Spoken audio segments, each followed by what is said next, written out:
Ladies and gentlemen, well, welcome to Meet People, this podcast of the Southwest Meat Association. I can't wait to have these conversations, and we're going to do everything we can to make it entertaining and valuable and a great representation of meeting the people.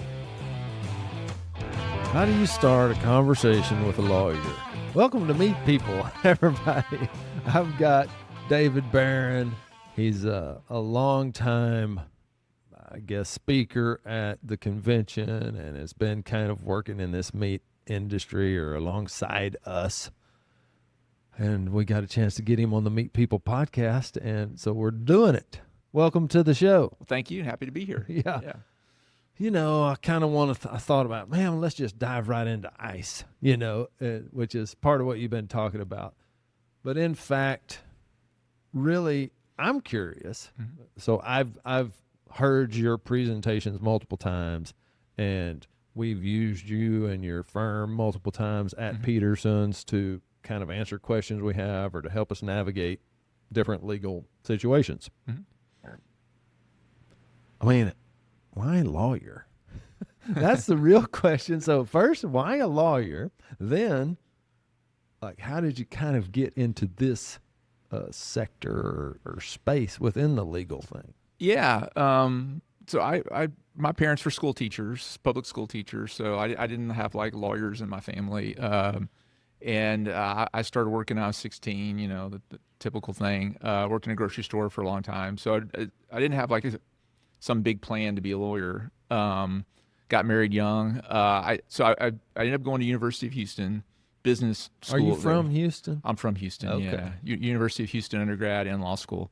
And I just, I was a manager in a grocery store, and I went to the business school and had some HR classes and sort of got exposed to that area of law, and it just kind of felt natural, right? Like, I mean, everybody works, right? Everybody has a job. So it seemed like it was something that made sense to me. And then I got an internship in college at the EOC, which is the agency that handles like discrimination cases and things like that. And I was like, well, this looks fun. And I thought, I want to be on the other side, right? Yeah. So I already kind of worked for companies. Funniest story there is that grocery store chain that I worked for was actually one of my first clients after I made it through law school. So I do a lot of work for the grocery store retail side as well, even today, like including Kroger. So it just kind of felt natural, right? Like, I mean, once you've had a job and worked, you've wrestled with these issues, and just taking it to the next step and being a lawyer, helping people deal with those same issues just seemed natural. Well, I'll tell you, it doesn't just seem natural to everybody. Work is kind of natural. I think we're built to work, to do hard things, to think about stuff and all that. The piece that got me hesitant was the school. The classes, the time on task with the bar exam, all these kind of things. That's what got me hesitant and mostly going towards some other place. It's Did you like school? Do you like studying? I mean, I almost think that's kind of a stupid question because. Yeah, I mean, I will say that I've always been a very practical person. I really pride myself and my team of trying to keep things practical for our clients, like, and not make it too legalese, which is sometimes difficult because things can be tricky. But yeah, I mean, I never had a problem with school. I liked school. I will say that I was ready to get out of school and practice law. I mean, we had something in Texas called a bar card, which is kind of funny. It's like a learning permit to drive a car. Yeah. So I started working when I was halfway through law school, and I was already doing employment law for a small law firm, and it was just more fun to be doing the work than to be sitting in a classroom. Yeah. So by the time I got to my third year, I was kind of ready to be done. But it's interesting work. I will say that out of my peers, lawyers, I have the best stories. Like, we just get nothing but crazy stories coming from our clients. Not that we can share them all, but it's kind of like family law in that things tend to be kind of personal in the workplace, but it's also not quite as crazy as like criminal law or family law. So you get that, your job is interesting, but it's also not like to the level where it just makes you go home and cry, where family lawyers and criminal lawyers can sometimes be. So it's a good sort of balance. Yeah. why I'm just like, I don't know how to do this other than I'm so curious. Like, Yeah. why did you start at a grocery store? Was that just the closest place? You know, there's so many options for a job. You're Could have right. been a lifeguard at the local Sure, pool. yeah. You could like, Yeah. was that just the first place you walked It in? literally was the closest thing to my house. Yeah. That's just kind of how that worked. I mean, Yeah. so anybody listening, think Yeah. about it like that. I'm sitting in a room at a convention Mhm. of meat industry, either processors, packers, processors, or service providers, or ingredient people, or lawyers, you know. And his story is, I just walked into the first place that was close to my house and got a job. Yeah. That's what kids do, right? Yeah. They don't know any better. Well, not all of them do that. Yeah, You well. know, I would encourage, if you're listening and you haven't done it, you should do it. I mean, I grew up working for my family. Sure. You know, so Yeah. since maybe your parents were school teachers or something, they didn't really, how would they have put you to work? So you had to kind of go look for a job. Yeah. Although my dad also made me go work at the hardware store Yeah. in town. So I had a different perspective of expectation, you Yeah, know, that's a important. boss and that kind of thing. Yeah. And so I think about lawyers and I'm like, you're top of the food chain. Who's your boss? Do you have a boss? Well, we all have a boss. I mean, usually my bosses actually are my clients, Yeah. right? I mean, like I'm there to take care of their problems, and hopefully, if I do a good job, they keep me around. And if not, they don't. So that's kind of my boss. Is I have lots of bosses, Yeah. and some are easier than others, and some are difficult. But like you know, at the end of the day, that's who I report to is my clients. Yeah. That's such a valuable statement you're making. We all report to somebody. Yeah. Sometimes it's a real physical human that's your superior at work that you answer to. And they're answering to somebody, which is always the client, the Yep. customer, who is spending the money on the thing, and that's what generates economic activity. Yeah. And you protect us against the slowdown of that through either dealing with employment issues. I did mention ICE early on. Mm-hmm. It might be worth just touching on that since, I mean, we are in mid 2025 with the new Trump administration expectations or approach to immigration and that kind of thing. Is there anything we could talk on quickly that's, you know, I thought you did a good job. I was in there listening and you said, okay, everybody, let's level set. Right. Yeah. ICE is not new, and the idea of immigration and deportation and all this stuff is not new. We've been dealing with it for a long time. Yeah. It just feels super. I guess you have to think about, don't be too reactionary. Is that right? Am I saying that correctly? Yeah, Am I think putting that's words right. in your mouth? You know, I don't want to get like political because that's not the place to do that, but we are kind of in an environment where everything is political, everything is exaggerated, social media, and, you know, everything is a 24/7 news cycle. So I think it is harder to manage reality and not get stressed out and not fall into the you know, like everything's a crisis. And, you know, so I think there's a lot of that going on just generally across every issue. And I think it's similar here. And, you know, in the presentation today, I pulled up some headlines from, you know, 10 years ago, 20 years ago, just to remind everybody that, you know, the laws haven't changed. Presidents change, they come and go, and priorities change and come and go. But, you know, the industry's been here before. Yeah. It's not this is not the first time meatpacking plants have been raided. It's not the first time that owners and managers and HR professionals have had to make sure that, you know, we're doing a good job and following the law. It's just that we go through these cycles where, you know, some administrations make it more of a priority than others. And to be honest, sometimes we kind of get lulled into a sense of security. It's like, well, you know, this is not a hot issue, so I don't have to worry about it as much. Right. And then new sheriff in town, and now it's a really hot issue, and now we have to worry about it again. So, again, nothing's really changed. These are things we should have been doing all along, and it's just more important than ever now to make sure we're doing them. Yeah. Yeah. As a business, well, I've just kind of grown up in the industry. So, I mean, I started working at Peterson's, didn't know what an I-9 form was. I mean, I don't know Right. any of this stuff. And then my tendency is, and I think a lot of business people can relate to this, my tendency is to not worry about that as much as I need the help. Right. You know, like, are you here? Are you breathing? Let's work, you know. Yeah. But then you get to a certain stage where you don't really want to have to call David, you know. So if you're doing it all good, you might get some advice or come to the SMA. Yeah. This Meet People podcast is all about this association, the family atmosphere it has. Come here, meet these people, learn from David in a large group setting.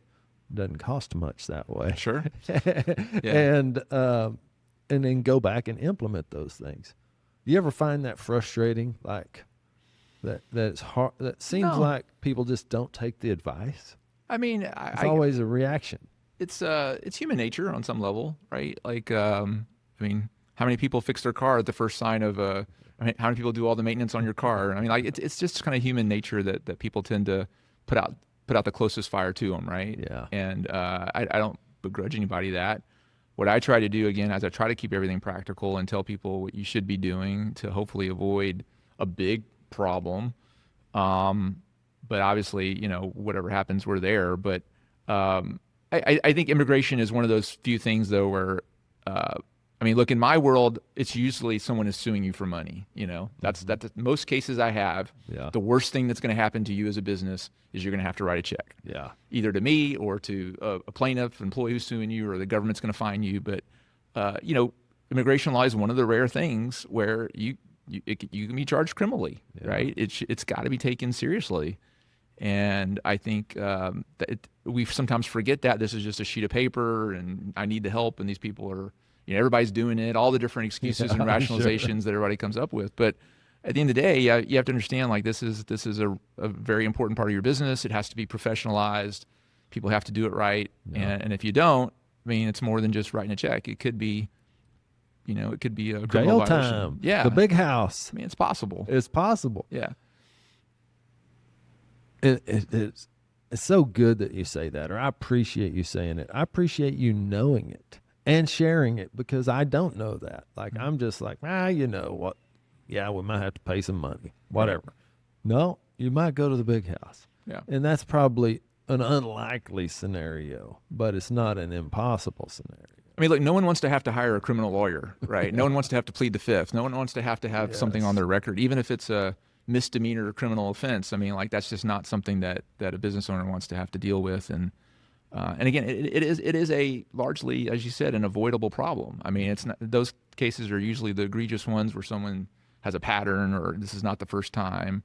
So I think just doing good common sense things, making sure training is done, making sure people know what they're doing and are following the rules in good faith. You're going to make mistakes. We all make mistakes. I mean, one of the things I mentioned in the presentation today is the odds are, especially with I-9s, if you're making one mistake, you're probably going to be repeating that same mistake over and over again, unfortunately. So you just have to understand that that's the nature of what you're dealing with and try to keep an eye on it. Yeah. I feel that way about, like, the income tax auditors and things. It's like, I just don't want to mess with them. And maybe I manage to avoid the thing. But if it ever comes, I'm going to say, dang, why didn't I listen, and just keep all this stuff consistent. You mentioned that, which I thought was really good. However you do it consistently. Right. Then you have justification and an argument for the thought process and all this kind of thing. Yep. Did you ever judge meat? Like, have you ever been on a meats judging team? I have not ever judged meat. No. I mean, so I'm sitting here thinking about reasons and justification. That's Yeah. all. You're the first guy on the Meet People podcast that didn't get into this whole industry through some kind of a livestock or meat. So, hey, everybody, if you've been listening and following along, this is the first guy. I'm happy to be the first. Yeah. Yeah, I kind of have bumped into this with almost everybody I've talked to thus far. It's like they kind of came into the industry through that, and so David didn't. Yeah. I will say that the fun thing about my job is I get to go learn. I've never judged meat, but I mean, I've been around meat packing plants and poultry plants and all kinds of different plants. But the best part about my job is I get to learn, like, a little bit or maybe even a lot about all these different industries. Yeah. Like I know a lot about meatpacking. I know a lot about grocery retailing. I know a lot about, higher ed and healthcare and, just all kinds of different clients that I have, oil and gas. So I really love that about my job that I get, because to represent an employer well, I have to understand what you do, what your employees do, right? So that really makes my job just a fun one. It makes you a good lawyer, I would say, Yeah. because you have a lot of perspectives to draw from, and then not just even the black and white pieces of the law, but also like, would you say there's always some gray? I mean, that's part of the thing. It's like the interpretation of the gray. Yeah. It's like, you even mentioned it today. Well, this one court's going to say, no, you can't do it. Then the appellate court's going to say, oh, yes, you can. Right. It's this whole dance of interpretation. Yeah. Did you enjoy debate or that kind of thing? So you think about lawyers, you think about criminal cases, you think about this, pleading to the jury or creating that. Did you do any of that kind of work? Do you ever catch yourself in that situation? Yeah. I mean, I again, I've never been accused of not being willing to talk or argue, or, I mean, my wife would certainly agree with that, my family. Yeah, I mean, it's a big part of what we do is being communicative. Never been a shortage of that. And like I said, I think what I really strive to do is to keep things like understandable, right? Like to me, that's the good communicator is someone who can communicate a very complicated thing in a way that people actually can understand it. I personally appreciate that about you, because somebody will hand me a legal document and I just hand it to the next guy, because I just get lost in the wording where I want to just talk to David. Hey, look, tell me, what do I need to do? Well, you need to fill this form out. Do it the same way every time. Oh, cool. Yeah. I can do that. And I mean, like a lot of what we do is just somewhat common sense, but yeah, just being able to communicate. I mean, I've done jury trials. I've done stuff in court all the time and dealing with agencies, and it's a challenge sometimes to advocate for a client with someone who doesn't necessarily agree with you. Now, yeah. So do you get called as an expert witness in situations or anything? This is my story. Yes. You may get a chuckle out of it. I got into a wreck, a single car wreck, coming back from a rodeo. It was like a snow, slippery road. I lost control, went off into the ditch, and wrecked a vehicle. Well, I got a ticket for reckless driving. And so I went to court to, challenge that, because I couldn't really reconcile how I got a reckless driving ticket when everybody on the road that day was driving recklessly, because the road was really unsafe. Anyways, I get in there, now I'm in court, and I'm kind of getting emotional. Like I'm wanting to cry, because it's an intimidating place to be. Yeah. What's your take on that? I mean, have you ever had that experience? Of being in court, or? Well, yeah, being in court, feeling intimidated, or like being put on the stand. Like I just couldn't imagine what that would be like. Yeah, I mean, I usually am not the one on the stand. I'm usually the one asking the questions, or being the lawyer. I mean, court is a very intimidating process and place to be. I mean, even for lawyers, it's you're always nervous going into court. It's just sort of the nature of the thing. And I think it's helpful to, I try to remember that for my clients and witnesses and people coming into court. Like I do it a lot, but they don't. Yeah. Right. So I think your story is a good one just for lawyers to remember that when you're putting someone on as a witness or bringing someone to court, that this is a very stressful day for them. You're cracking me up. Yeah. Even like it shows my ignorance, or even just misunderstanding of, like, to me, I just look at you like an expert. Yeah. So I'm thinking he's going to be testifying as an expert. But no, you're like, no, I'm the lawyer. Come on, man, catch up here. Yeah, I mean, but it's kind of the same thing. I mean, you're yeah, I mean, it is different. But again, when you're going into court with there's some judges out there that are really tough. I mean, there's judges that it's stressful as a lawyer to go into that court not knowing what they're going to say or do, or get mad at you, or get mad at your client for something that's going to be your fault. So it's always stressful going into court. It becomes easier over time, obviously, but again, I think for everybody, it's important to realize just even for juries, like juries Yeah. don't want to be there, Right. right? So Well, I mean, it has gravity to it. Like yeah, it has you're dealing with important thing. I think even the idea of being in a court, yeah, in a country that allows that and all that, it's mhm, like super important to do it well, and yeah, to participate, play your role well. So as a juror, yeah. that kind of can make you nervous too. It's like, man, I don't want to mess this up. This is a very important part of America and Yeah. who we are and what we do. Every juror I've ever talked to has taken their role real serious. Yeah. Like I will just say that I have a lot of faith in our system, and I mean it's not perfect by any stretch, but every jury trial I've ever been in, the jurors have taken it for the most part. There's exceptions, of course, but I mean everybody usually takes it pretty serious. Yeah. Does a good job. All right, so let's swing to family for a little bit, if you don't Sure. mind. Yeah. You said you got married young. You've mentioned your wife a couple times. Yeah. Shout out to her. Really, your whole family, because they have to give you up a little bit to your Mhm. job. Yeah. In quite a few ways.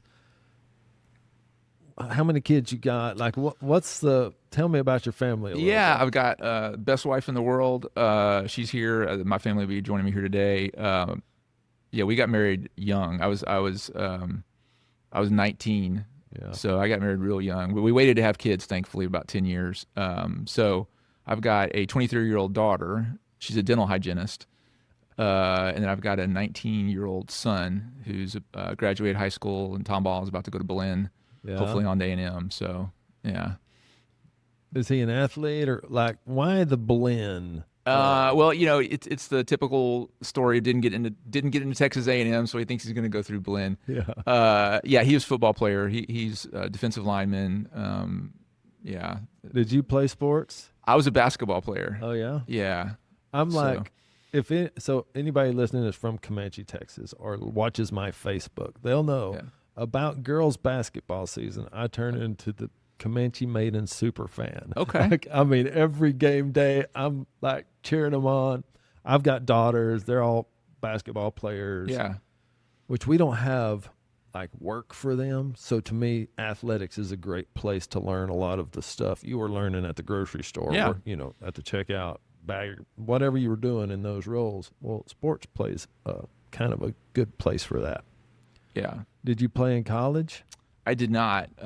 So I played in high school, and then I had a full ride to University of Houston for Really? grades and whatnot. So yeah, Way to go, man. Yeah. That's pretty cool. it was pretty cool. So I did that. And then I really wasn't, I kind of, law school kind of killed the basketball, thing. And then didn't really do much until I was around 40 or so. So maybe like 10, 15 years ago, started getting like more athletic again, just working out, running, and do a lot of stuff with my kids. My son was in Boy Scouts, so that Yeah. kind of Is that a generated cool organization or what? The Boy yeah, Scouts? I mean, I was an assistant scoutmaster and did all my duties and did a lot of merit badges. And the interesting thing about that is I met a lot of other people that, outdoorsy types of folks, and generated a lot of like trips and camping and things that probably wouldn't have done otherwise. Yeah. And now, as a family, we do a lot of that stuff. And I'll just share with you, last week we were in Japan, in Tokyo, and I hiked Mount Fuji with my two kids. Wow. So that was pretty cool. Have you ever been to Bangkok? I have not. No. Have you heard that it's awesome? I've heard recently Yeah, I mean, that they say Bangkok's like the coolest place to go. So Yeah. I keep asking everybody because I'm just like thinking, okay, well, maybe I have to go there. I got a lot of other places I thought, man, I'll go there. yeah. So I keep bouncing it off whoever. My thing is mountains. I love to climb mountains. So there's a lot of cool places in the United States too. There's a lot of really neat places. Yeah. Now I'm just like, mountain climbing. Have you ever watched Free Solo? I have. Yeah. Like, are you kind of into rock climbing? Or just like Well, the hiking not part? anything like that at all. No, I mean, I've done some like technical climbing with my son in Scouts, but nothing like that. I mean, nothing even remotely like that. Most of the stuff I do is just like very hard hikes. Yeah. Like Colorado, those types of things, Grand Canyon. Yeah. I mean, it's amazing how these mountains or even canyons are built. It's like, geez, this is took so long Yeah. for this to happen. And Yeah. now I'm like interacting with it. I'm not a huge hiker, but Yeah. I like nature. I like Yeah. the world. I like being a part of it. So we kind of share that in common. Yeah. How did this daughter get into dental hygiene? That was my wife. Is your wife into that? No, so my daughter was actually the youngest dental hygienist that ever graduated from the school there in Houston, in Kingwood. So she went to regular school until high school, and then my wife homeschooled her, but it really was basically going to Lone Star Community College for high school. And she ended up graduating high school with enough credits to get into the dental hygiene school. And she graduated when she was like 19, but not even 20. First in her class, by the way. Shout out to her. Yes. Yeah. Oh, I got a great question coming up. Finish this story. Yeah. Now. So, and she just they thought it through. And I mean, the beauty of the job is it's like very much in demand. So like it's very easy to get a job.